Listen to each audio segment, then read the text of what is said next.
What up, though? Welcome to another hot episode of POPradio. My name is Miss Cosmo. And of course, I am giving you the hottest in entertainment stars. And today is no different. I do have a lady by the name of Mashudu with me today. How are you, darling? I'm good. How are you? I'm good. Good to have you in studio. Thank you. And of course, just to kind of get to know you a little bit. I think the one thing that I'm enjoying the most about the interviews that I'm doing, especially with a lot of Amapiano artists, because I don't necessarily know you personally, but I'm in love with your music. Yeah. So for me, it also gives me a chance to get to know you over and above anybody else who's going to watch this. Do you know what I mean? Yeah. So, yeah, man. Mashudu, obviously, like, people know the music. Yeah. But where did you grow up? Who are you? Soweto. Yes. I'm Mashudu. Yes. I'm a songwriter. I'm also a vocalist. Mm-hmm. As well as a student. A student? I am a student. You're still studying now? I'm still studying. Really? Yes. I love that. Yes. Okay. Where are you studying? What are you studying? I'm studying electrical adverts. Really? Yes, I am. Since you've got a booming career, you're still trying to put wires together. I still need that degree. You still need to finish it up. Yes. So you're going to help Eskom out or what? Because indaba ye load shedding ngathi yasiphoxa. Hey, mina ngathi ngizoya ku-City Power, but I'm not saying anything. I still love Eskom. Yeah. I still love Eskom. Yeah. I see you. Okay, so what got you into electrical engineering actually? That's completely different to what most females get into. I actually had a brother. God rest his soul. Yeah. He used to do electricity things at home. So I used to be like the only girl. Yeah. So I would follow around my brothers and they doing all this hardware stuff. So then I started liking it and I actually invested myself in it as well. That's until music. crazy. Yeah. Oh wow. Okay, so how long have you been studying it for? Because of Amapiano, guys, I'm cutting off. You know, like I'm doing them, maybe like doing 6 courses this year, doing 6 courses next year. Because Yeah. I realized that I can't travel and at the same time, Yeah. do a full course here. Because it's a vet as well, guys. It's a Yes. vet.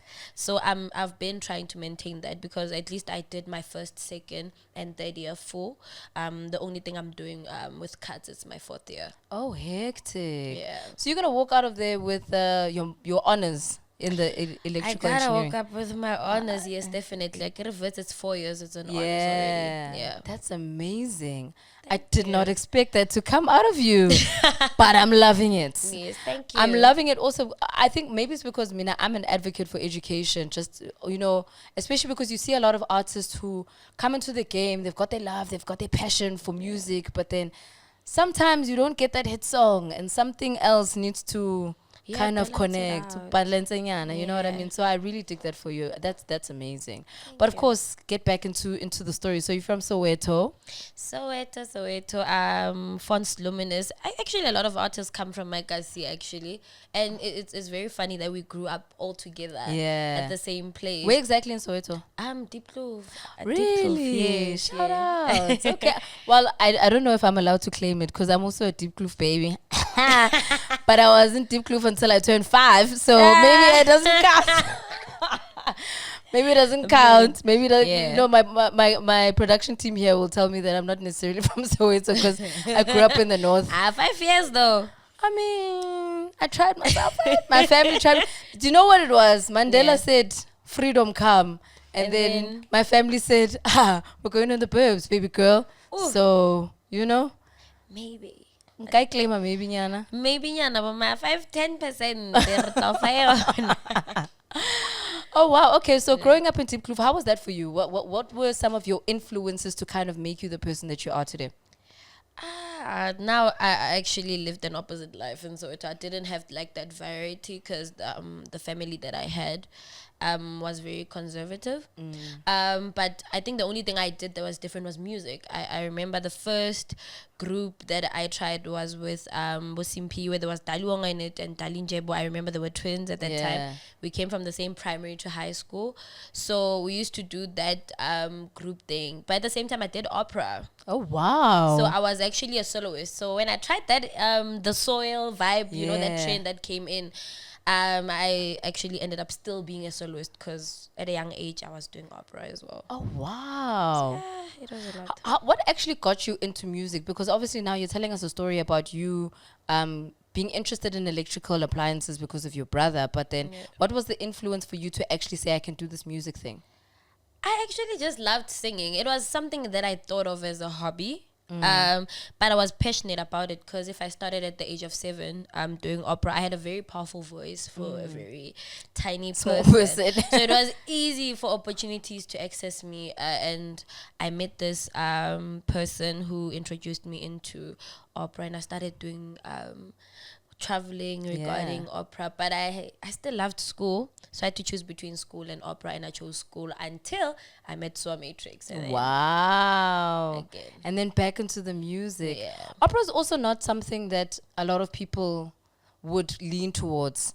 A lot of kids growing up would either be in the church choir, or maybe they're just singing with their friends, trying to create like a cool music group on the streets or whatever. What was it specifically that got you into opera? Because that's also a very technical route for you to take. You don't just become an opera singer. There's precision, there's practice, there's ways that you get into it to be taken seriously. I think it started at a choir point in school, but I had like a conductor that like would be like, hey, you know, you really have a powerful voice, and it could be molded into an opera voice, and it definitely fitted into that. And then that's when he invested in trying to teach me notes, and trying to teach me how to use my voice, because I wasn't like a high soprano, I was a mezzo soprano. So for that I needed a lot of training to be able to access higher notes. Hence even now when I sing, like my music is of a lower tone voice, but I had to train myself to get into those higher value voices. Really? Yeah. That's amazing, because you also realize how much work an artist has put in once you get to hear their story just a little bit more. And technically speaking, you've been training to be who you are since you were 7 years old. Yeah. Doesn't that blow your mind? I don't know, it does. It really does. That's really crazy. Does. All right, so tell us a little bit about how you met Soul Matrix. It was a rare thing. I did a video with my cousin Edgar. They were actually friends from the same school. He used to like rapping. So it happened that I did a video. I was just doing it for fun because I wasn't really a person that wanted to go into that industry because of school. I was like, I'm a Vitsi, I can't afford to break down like that. And then I did a video, and then I think Soa Matrix saw it and was like, come to studio. At that time I wasn't even singing like piano, no. I was actually just singing in general. And it was like, are you willing to try piano? And I remember that day, that's when I met Setril. It was way before that, 7 days Yeah. So I tried it. It didn't work out. I remember my first song. It's even out, guys. I don't even want y'all to know it because it's a lot. But Soa Matrix made me the Amapiano artist I am, and really? he groomed me when it comes to actually writing and singing, because I remember I used to write a lot of lyrics like a story so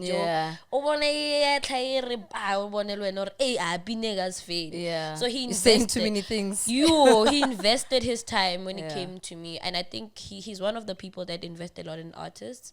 But whatever I am today, Soa Matrix, shout out. Oh, shout outs, man. That's amazing.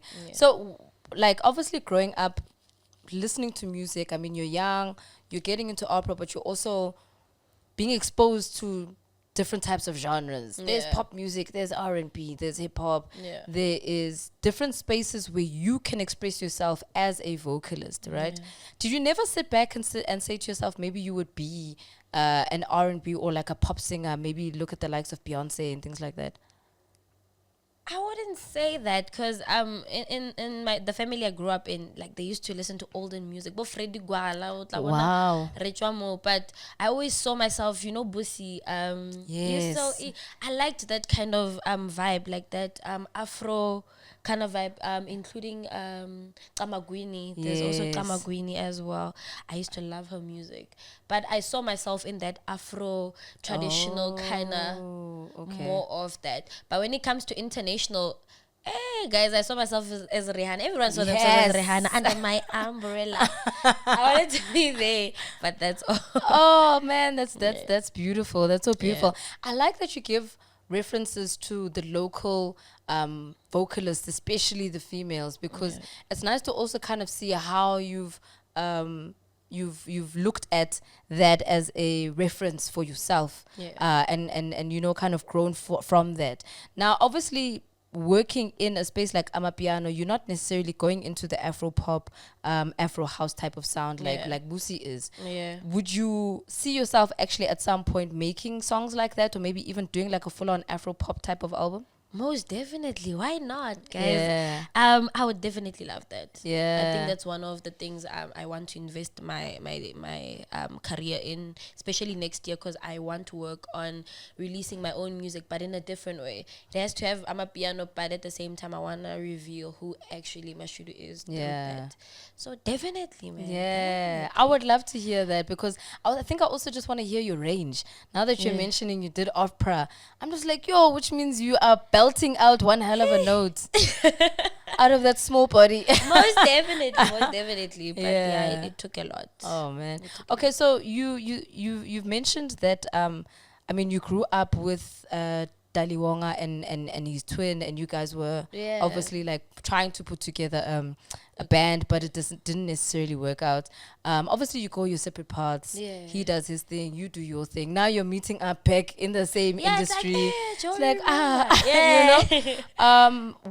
Have you guys ever found yourselves actually saying, okay, cool, I know you from back then, maybe let's actually work on songs that we can take to the top now as those kids from back then? I don't know, but I think a person I've worked closely with, and we come from the same bases, I think it's Lee Crazy. He's actually upcoming currently. With Taliwanga as well, I think we did a song at Maestro's house. I really like that song. Hopefully it's going to get released soon.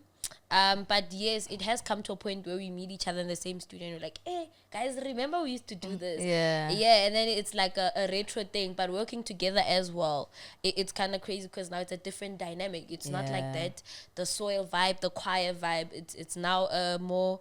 We in Amapiano, man. I said this train, you said this train. Yeah. Especially with the voice that I have, because I've actually tried to go on a very traditional route. If you hear my music, it's more of a downplayed tone voice. Yeah. So yeah, that's it. But it's been cool this year. I think I've met everyone I've been in school with. Yeah. Literally. Who else can you mention that you kind of grew up with, that you're seeing now in the scene and you're bumping into them at festivals and stuff? Who else? Let me see. I think it's also Setro, because Setro, when I met him at SOA, I used to see him like in high school because he was in Fidelitas and I was in Fonts. So you know those quiet things where we go to your school to compete.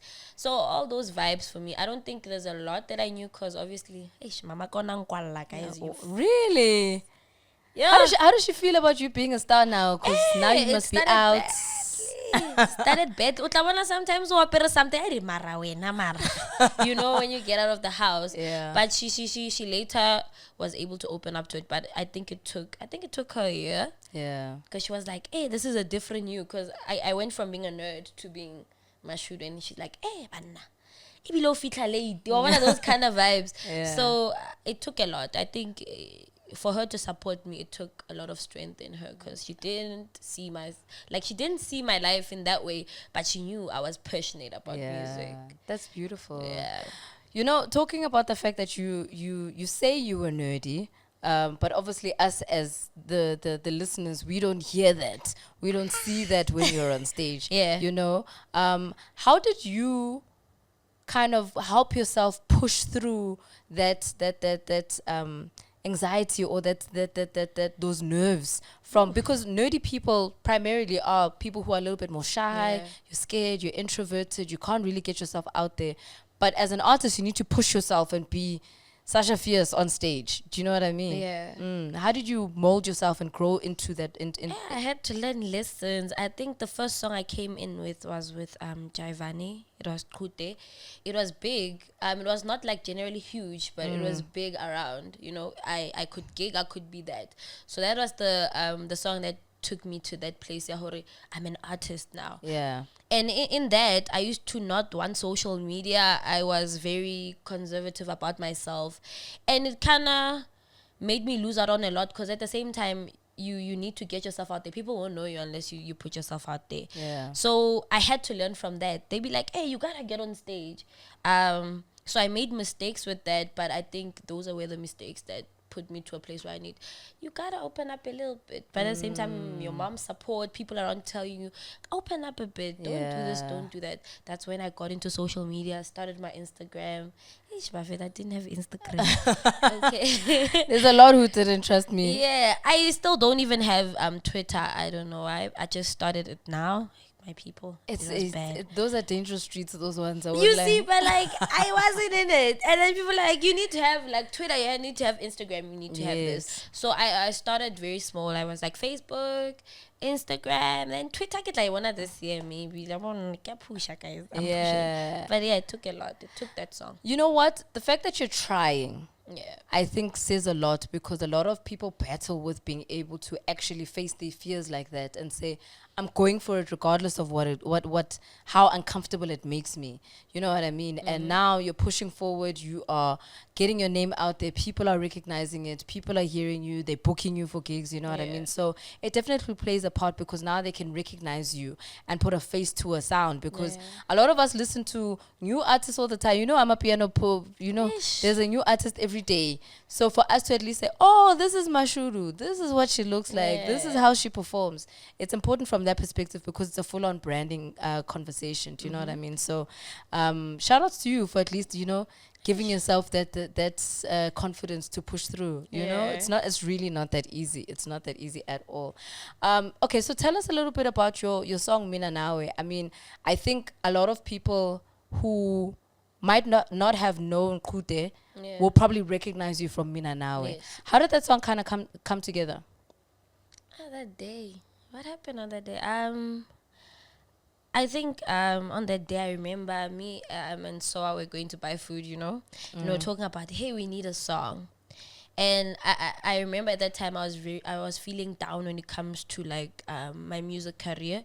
I was feeling like it was not moving, and I felt like he was always the person who, hey, bra, you can do this. So when Mina Now was created, I think he gave me the biggest motivation of my life. And I didn't have a phone. I remember I wrote it with a paper and a pen, and he was like, nah, try writing. And he gave me time. And hey, nigga catchy that time as well. So hey, my people, the lyrics were coming very well there. But it came about like that. It came from me being very sad and him being like, no, we need a hit song, but at the same time do this. And then he motivated me, and then we got into studio. He started a bit, and he's like, you can do this. And then I wrote Mina Nawe. Yeah. Catchy to people's. Yes. How did it change your life? What were some of the differences or the changes that you saw after releasing that song? I think it's the confidence. I think the first thing was the confidence in my sound. Because the sound that I'm pushing is very different. And for Mina Nawe to boom the way it did, it made me believe in my sound. At the same time, going places as well that I never thought I'd go to. And also opening opportunities for me to work with people that I actually wanted to work with. Like Kelvin Mom, I've always wanted to work with that person. So after Mina Now, he was like, hey, come here. Because he used to post my songs, but never really invested time in being like, hey, let's work.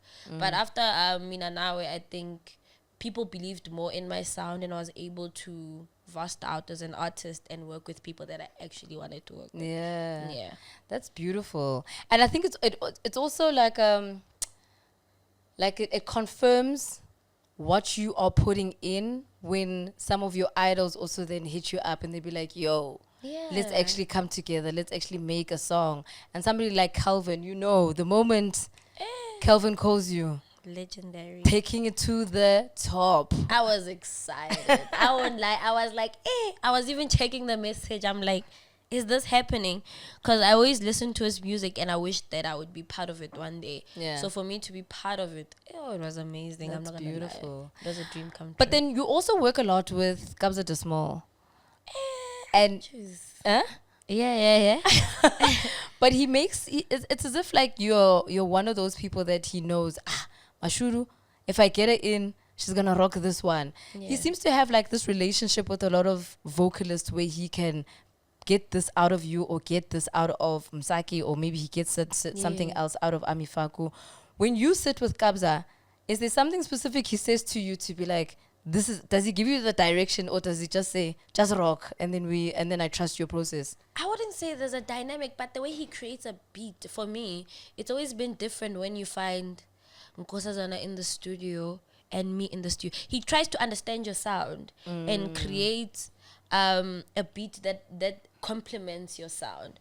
I don't know how to explain it, but that's what he did. He was like, okay, I think maybe he listens to your music and then after that he tries to understand you with his own kind of style.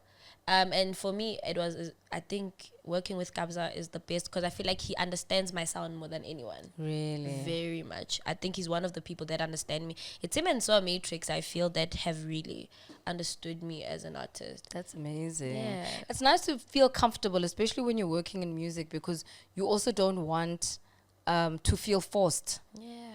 You want to feel comfortable, you want to feel organic, you want it to kind of flow because it's working, because we're on the same energy wavelength, we're doing things together, you know what I mean? So it's great that he understands how to kind of get that out of you. That also speaks to how great of a producer he is as well, and how great Soul Matrix is as well, because you guys clearly have a really good relationship from that perspective as well.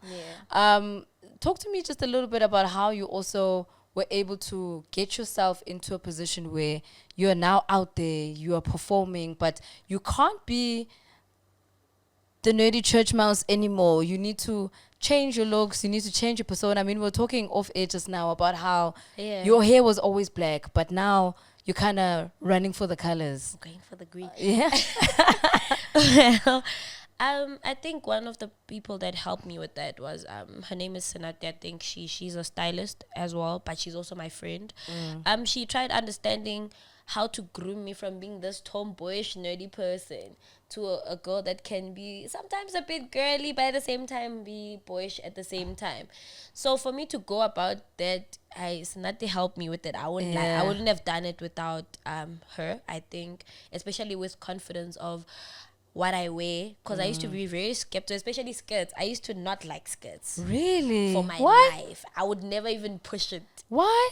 I don't know, but I felt really uncomfortable showing my Okay. Yeah, so she pushed me to a point, but not pushed me in a bed. I don't know how she did it, but it was like one day I was like, you know what, let's buy a skirt. And she's like, whoa, you skirt. Yeah, so I think she changed the dynamic when it comes to me changing. So now are you looking at certain people now and saying, okay, this is how you can angle yourself, how you can change your look, how you can play around with certain things?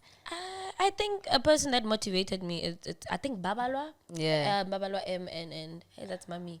Shout out, mom. Why do you call her that? I think it's the dynamic of the voices. She's part of the people that motivated me to carry on using a different sound, because she's one of the people that got controversy about her sound before she became Babalwa M. So she's mama for that. Controversy how? What do you mean? I think the voice that she uses, is different from a lot of voices. So she motivated me to also stick to, because sometimes you get people make you feel like your voice isn't good enough, and I think I went through that stage as well. I hear you. So she's one of the people that told you, no, your voice is different, own it and push on with it. Hence she's mom. Yes, I like that. Okay, so you're saying she's also testament to how you are, building your confidence, definitely changing it up. I'm loving the green. Let's style it. Yes, girl. So I'm sure even your mom was also looking at you like, how? And then Mashudu? She is. She is. Analyze pila mama or because I remember when I went to school, like you were forced to wear skirts. Yeah. I'm telling you, my skirt was this size. Over your knees? Over my knee. No, girl. I swear. And it was bought by me, not by my mom. And I quote. That was bad. I know so many girls who were in high school who were like, this thing is too long. Where are the scissors? Gotta cut that thing to be over the knees. I was happy with it there. My mom was even like, I remember when I was buying that skirt, my mom was like, no, here it's fine. And then I was like, no, over the knee. And I remember it was over the knee. And everyone in high school knew Mashudu had that skirt. Didn't it make you look shorter? It did. And I was very slim. I was slender. Yeah. So it made me look very tiny. But I loved it so much. I think I wore it until matric. Imagine. Yeah. No ways. That's crazy. I would never. I think for me, even now, when I go shopping and I try and buy things, it always has to be above the knee because like obviously the both of us are both short, so I always kind of look at how it's going to look at how I'm going to look visually to other people because it just makes you stompinyana. It's not that, Joe. As long as it was like here and I was going to school, I was like this tiny person. I used to do short hair, even though I see. And heels? Heels. Me, I started wearing heels this year, and the zikweli indlu angazi ngizozigqoka nini. Ngizigqoka sometimes now, maybe if you photo shoot, but to be honest, I saw you performing once with heels on.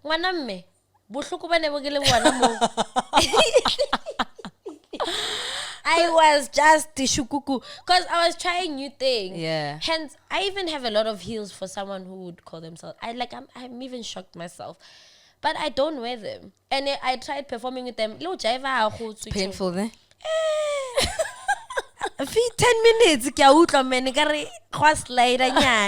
was even a time I was like, hey guys, let's leave. And I want to walk barefoot and I can't do this here. Yeah. Yeah, so no. But you'll adjust to it. I mean, you bought them for a reason. They look pretty. They need to be on your feet. Ish. You know? For the country. It's all in the training. You know, you go for vocal training. Yeah. You must go for heel training. You wear them around the house. I can't walk with those things, man. They're always painful.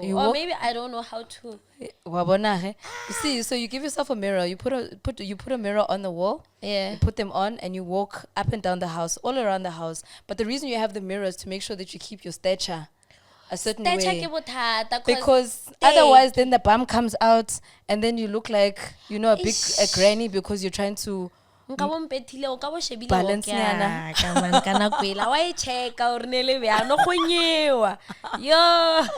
what I'm saying. Practice in the house with a mirror. Yeah. I'm telling you, it will change your game. But you must also find that pair of heels that you know you can perform in. Wedge. Exactly. So and I don't think people actually pay attention to this a lot because if you look at the likes, like for instance Beyonce, she'll do a full-on performance for 2 hours on stage. But if you look at the size of a heel, it's like that big. She'll never do anything longer than like a stiletto or whatever the case is because she understands she has to be on her feet for 2 hours. Find the shoe that is the most comfortable for you that you can do 4 gigs in. Get December no, so you must be rocking, my sister. I'm gonna try it. I'm not promising, but I'll try it for next time I see you. I'll try the posture thing on the mirror. Yes. You know what I mean? Yeah. Just one thing at a time. Don't worry about it. It's all gonna come together. All right. So your music, what are you hoping to kind of grow into or kind of take it? Which direction are you trying to take Mashudu the vocalist with regards to the music? Because I know you've done a lot of features. You've released an EP, if I'm not mistaken.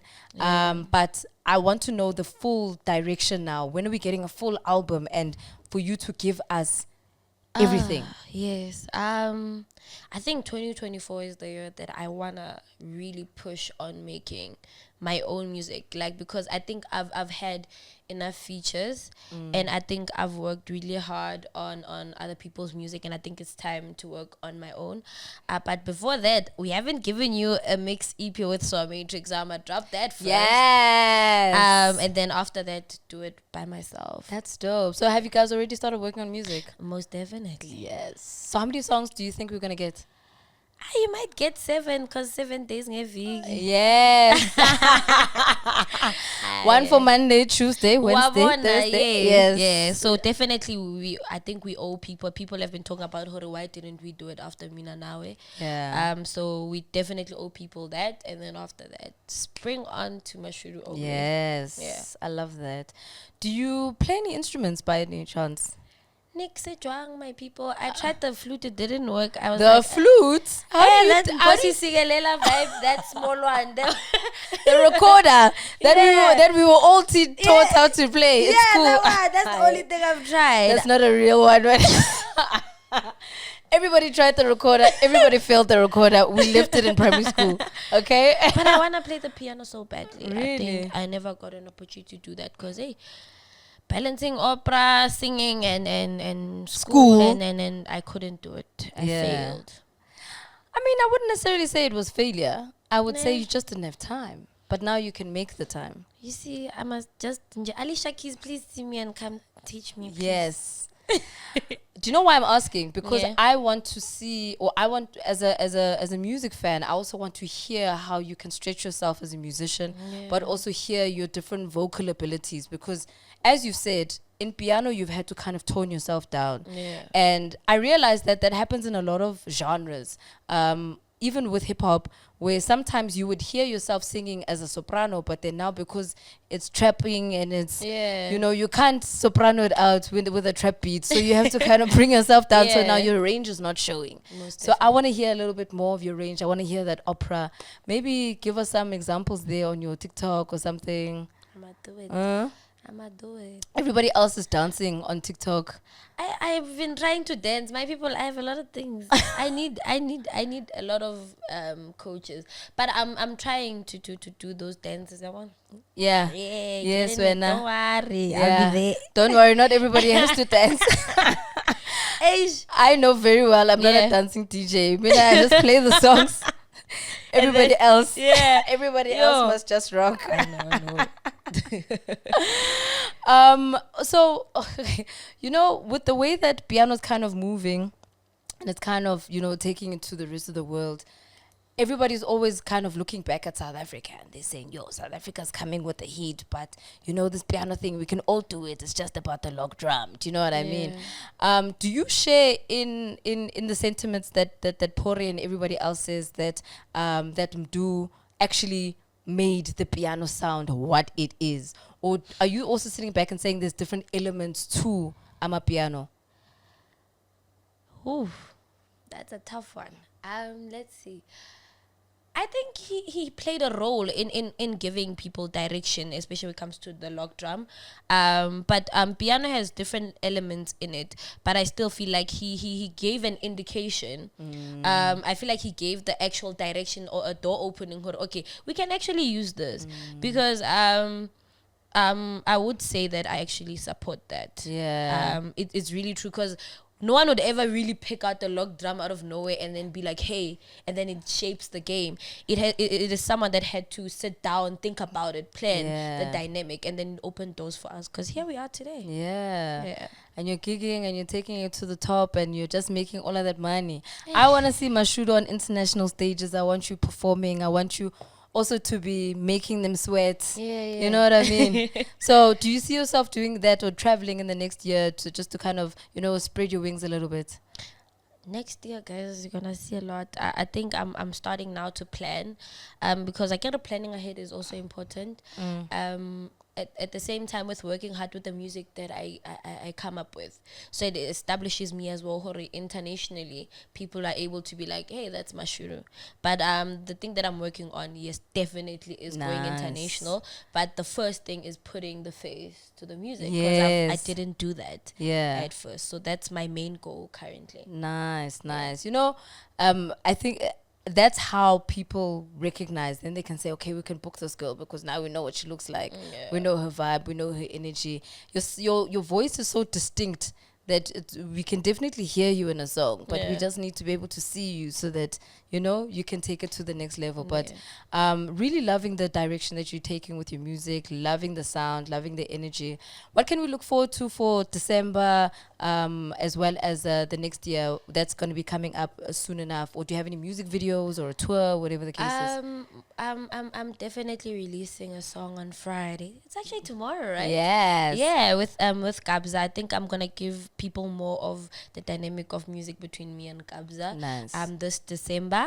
Before I give them, so I think I'm releasing Ucingo on Friday. People should definitely stream it. Nice. It's amazing. Okay, cool. Oh man, that's new music for the summertime for December. Where can people follow you so that they can, you know, give you more love, give you more confidence, give you more attention? Maybe you'll give us some more dance moves on your TikTok. Mina, I've given up, if I have to be very honest, but we'll see. I tried, it didn't work. Yeah, it's not for everyone, but don't worry, girl. Linda, I had Tsikho here the other day, and she taught me the Tiamfana dance. I don't even know how I pulled it off, but I definitely have to see that one. If you say we're in the WhatsApp group that we are in. Yeah, I want to see it most definitely. But where can people follow you on socials? You can follow me on Mashudu_vocalist on my Instagram. You can follow me on Facebook. I'm the real Mashudu SA. You can also follow me on Twitter, my new account, Mashudu_RSA. Yes, girl. Because she's on Twitter now. But now you can't just have an account, you must tweet. It takes, you must activate the account. I don't understand how people tweet, and I'm literally working on it, guys. Whatever your thoughts are, just put them out there. Whatever you're thinking, whatever you're engaging. Sometimes the easiest way for me, I always find it that you just jump on other people's conversations. You read what people are saying, and then you're like, oh, but my opinion is this, and then you just retweet and then you repost. Is it the same as Facebook? Like, the people that see it as the people that follow you, or like it's literally anyone that can see it? I mean, Elon's changed things now, so everyone can see everything, but it's supposed to be the people who follow you, to be fair. No. Yeah. But don't worry, you'll get the hang of it. Just keep practicing. By the time we bring you back the next time, I want to make sure that I'll be tweeting. Yes. I'll be here. Hashtag POPcast. Yes, gal. Hashtag green. There you go. Shout out to Mashudu, man. Thank you so much for joining us. Thank you. Really appreciate it. Really appreciate your love and your energy and your music. Keep on pushing, man. And I can't wait to hear Ucingwa. I think it's going to be one for the summer, because anything with Kabza's name on it, Thank you. To the top. And of course, thank you so much to you for watching. Thank you so much for engaging. Please like, subscribe, comment. Let us know what you like, what you don't like. And of course, I'll be back again next week, same time, same place. Catch you next week.